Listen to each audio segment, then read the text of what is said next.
Hello, everybody. My name is Emily Eaton. I'm a prof at the University of Regina in Regina, Saskatchewan, Canada. And this is my presentation for the Climate Change Initiative virtual presentations of the AAG. I will get going.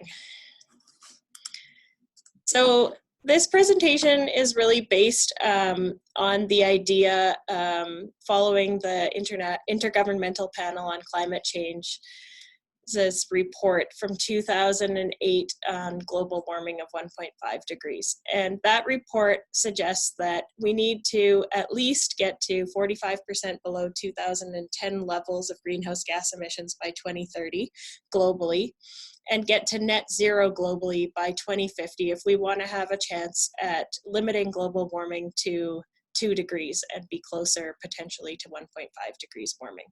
So this of course necessitates a full phase out of fossil fuels in order to do this. And this presentation is taking a look at one attempt in one city, one small city in Canada at a sort of municipal transition, but is based again on the idea of the need to phase out fossil fuels. So here in Saskatchewan, one of the things that we've been advocating for in terms of energy transition is a 3D transition. We see climate change policy as really an opportunity for economic and social justice and a way of sort of rearranging our economies in ways that undo some of the grave injustices associated with our current carbon-based economy.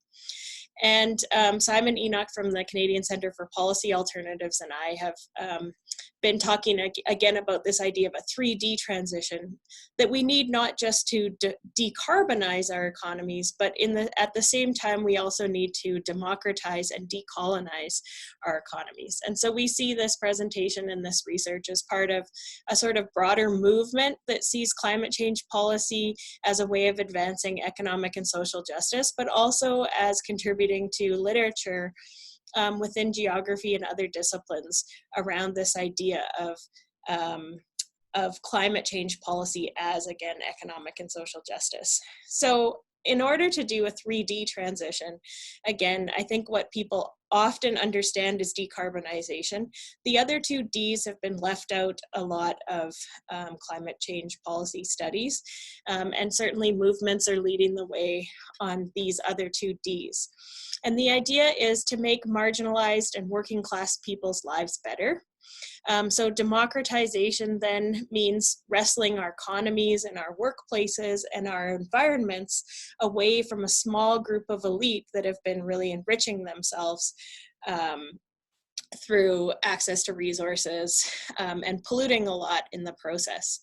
And if we're looking at economic and social justice, we can see ways of transitioning that actually make marginalized and working class people's lives better rather than worse. So if we think about some of the decarbonization policies, which have gained a lot of traction globally, including things like carbon taxes, many folks are sort of adverse to those and see them as costs in their lives.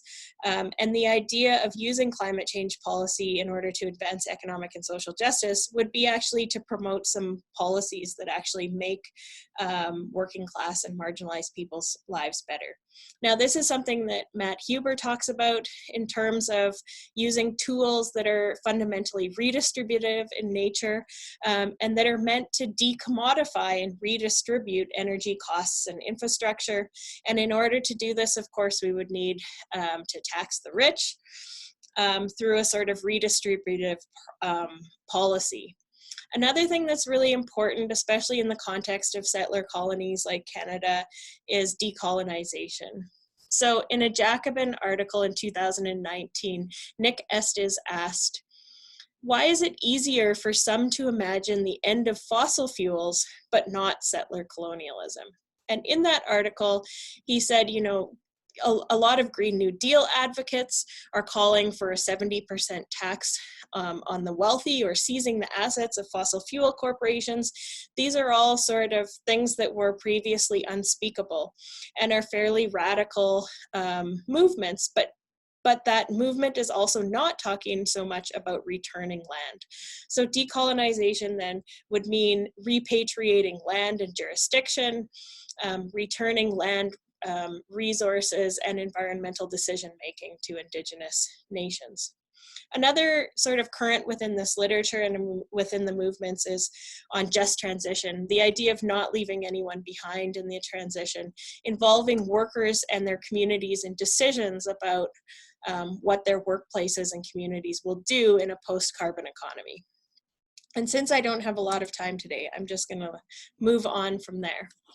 So another thing that is happening right now, we all know that there have been relative failures on an international level in terms of advancing climate change policy. The last conference of the parties of the Framework Convention on Climate Change in Madrid were understood as a bit of a failure. In this context, so not only failures at the international level, but in many countries, and especially in Canada at the national level, where we actually have a prime minister right now who says he's committed to climate change policies, but really hasn't been able to advance much of what he wants to. And also his climate change policies have been, focused on the carbon tax while he's, for example, buying new pipelines for increased bitumen extraction. So there have been these relative failures on both national and international fronts. And some of those failures in the Canadian context involve barriers that are posed by federalism within our system, where provinces have control over natural resources, and a sort of extractive populist sentiment, especially in Western Canada, where Regina is located, where the provinces really understand themselves as being attacked by urban elites from central Canada, and really cling to this idea of being resource extractive provinces. So in this context, many have argued that cities are beginning to fill in the space and the gaps and to take up the challenge of climate change. So municipalities have become a really important arena. And we know that globally cities are responsible for 75% of energy consumption and roughly an equivalent share of greenhouse gas emissions. And so a number of cities have taken up this idea of 100% renewable energy transition, which I don't have time to name all of here. But Regina became one of those cities in 2018 when they passed a motion unanimously at City Council. This was a big surprise. It's not a progressive City Council by any stretch of the imagination, and dominated by business and real estate interests. But a movement of people was really behind this idea of 100% renewability for the city. And this is actually a photo that was taken more recently of citizens trying to hold the city's feet to the fire around their 100% renewable Regina motion. And you probably, if you're from the United States or elsewhere in the world, have no idea where Regina is. It's in the province of Saskatchewan, right in the middle of the country.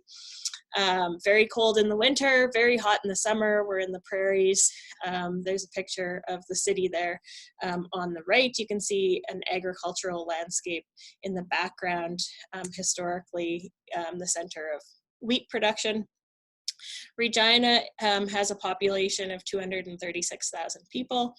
The prevalence of low income in the city is around 11.2% according to 2016 statistics. And just to give you a comparison, Toronto is at 20%, Winnipeg is at 16%, Vancouver is at 19%. Regina is the capital city of the province, and this province, Saskatchewan, is Canada's second largest oil producing province. There's much more you should know about Regina, Saskatchewan, but that's all I have time for today. So this research is based on focus groups that we did in the summer of 2019. We convened 4 focus groups with 29 representatives from 26 community organizations. And those community-based organizations were organizations that we targeted because they supported and worked with marginalized communities. So that included youth, seniors, LGBTQ2S+ communities, Indigenous communities, newcomers, We also targeted community associations, food security organizations, shelters, disability groups, and advocates. So you can see a sort of cross-section of marginalized communities within our city. And we asked, what are the energy needs of your organizations and of the people that you support? And how could energy transition and investments that would be made by the city as part of energy transition impact your organizations and the people that you serve? And so here's just a photo of those focus groups and some of the participants.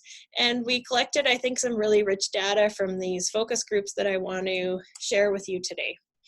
So in my last 6 minutes, really there was a lot of enthusiasm for the idea of public transit, fair, free, accessible public transit. So youth, seniors, people living in poverty, newcomers, it was expressed in these focus groups that these folks walk and bike long distances in all weather in our city, and it gets very cold here. They only take the bus when they can afford it. So one quotation from a participant in the focus groups: on the transportation front, with the people we serve, it's very different. They don't drive, and they certainly navigate the system using public transport as much as they can. Although I will tell you that most of the folks we serve can't afford public transit, and so they walk and they ride bicycles. So one thing that emerged from the focus groups again is that if the city of Regina wanted to do something that would really benefit the most marginalized people within our communities as part of their climate change strategy, it would be to make public transit fare free. And this has indeed been a movement that is taking off across North America. Kansas City became the first major US city to adopt fare free public transit. Closer to home in Canada, the city of Victoria has adopted free transit passes for youth. But of course, we can't just make our current public transit fare free. We also have to consider things